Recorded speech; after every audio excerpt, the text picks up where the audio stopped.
Hallo aus Vigo, eine wunderschöne Stadt an der Nordwestküste Spaniens in der Provinz Galicien. Wir verbringen hier unseren zweiten Tag in Folge, nachdem wir unseren Jakobsweg kurz unterbrechen mussten. Aus gesundheitlichen Gründen. Konrad wurde ja gestern versorgt in Bayona, weil seine Füße wirklich gelitten haben auf diesem Weg. Wir haben deshalb einen zweiten Tag Auszeit uns genommen hier in Vigo und ich erkunde alleine die Stadt. Von der Größe her ungefähr vergleichbar mit Graz, ca. 300.000 Einwohner. Und eine schöne Stadt und wie überall in Spanien sehr lebendig, lebhaft, laut. Ja.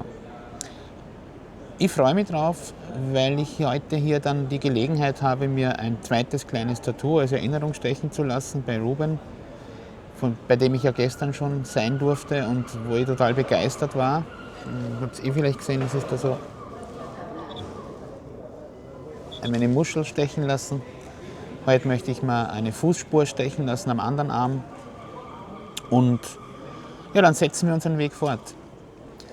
Wenn es möglich ist, ich hoffe, es ist morgen möglich weiterzugehen, unser nächstes Ziel, nach Redondela zu kommen. Wie war der Weg bisher? Er war unglaublich abwechslungsreich. Es gab keinen einzigen Tag, der dem vorangegangenen ähnelte. Jeder Tag war ein neues Abenteuer, jeder Tag war neue Menschen, neue Begegnungen, neue Herausforderungen, mehrmals schon hart an der Kippe und vor Hindernissen und Hürden gestanden. Wir haben sie aber bisher immer gut gemeistert. Wir funktionieren auch als Team sehr gut. Also, uns wurde ja prophezeit, dass wir die Reise nicht zu zweit machen sollen, weil wir uns ansonsten trennen würden. Ich sehe das nicht. Ich sehe im Gegenteil, dass die Reise uns wirklich zusammenschweißt.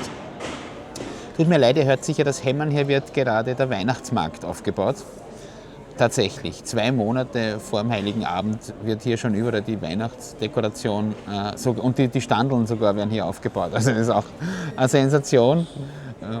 Gut, ich freue mich auch in Graz darüber, dass wir jetzt schon überall Lebkuchen kaufen können. Das könnte sowieso für mich das ganze Jahr geben. Zurück zur Reise.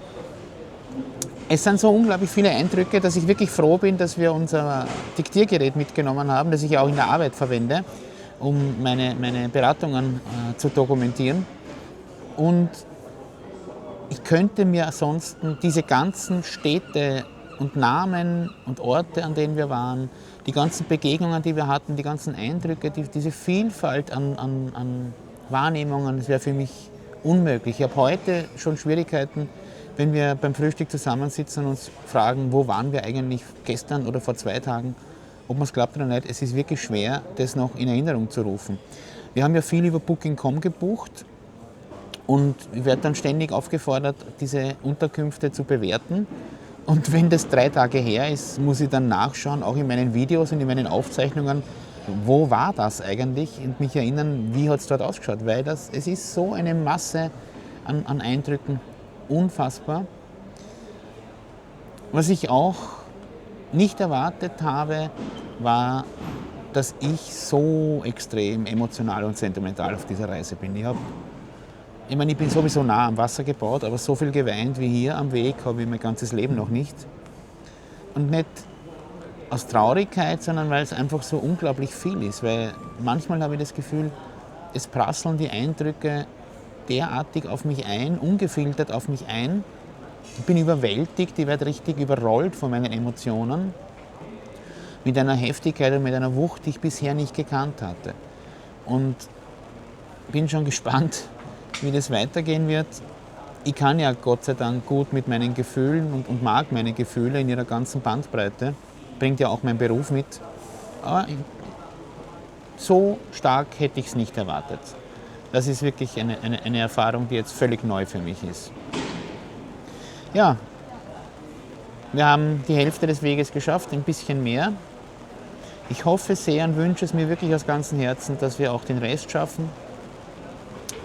Und wenn es nicht sein sollte, dann war die Zeit dafür nicht reif. Wir werden unseren Camino fortsetzen, wenn es nötig ist, zu einem anderen Zeitpunkt möglicherweise. Ja, wenn ihr Fragen habt, wenn ihr Anregungen habt, irgendwelche Kommentare geben wollt, nutzt wirklich gerne die Möglichkeit, in den Kommentaren mit uns zu kommunizieren, mit mir zu kommunizieren. Ich freue mich drüber. Ich möchte mich auch noch einmal sehr, sehr herzlich bei allen bedanken, die uns so viel liebe Worte gespendet haben und so viel Zuspruch gespendet haben. Nach meinem epileptischen Anfall genauso wie nach der Fußverletzung von Konrad. Das war wirklich etwas, was uns da auch getragen hat. Und dafür noch einmal meinen aufrichtigen Dank. Vielen, vielen Dank. Ich finde es wunderbar auch zu sehen und mitzubekommen, wie ihr an dieser Reise teilhabt. Einfach nur danke, es berührt mich wirklich sehr und ich weiß das wirklich zu schätzen. So, ich glaube, das war's fürs Erste. Alles Liebe, bis zum nächsten Mal. Euer Tom.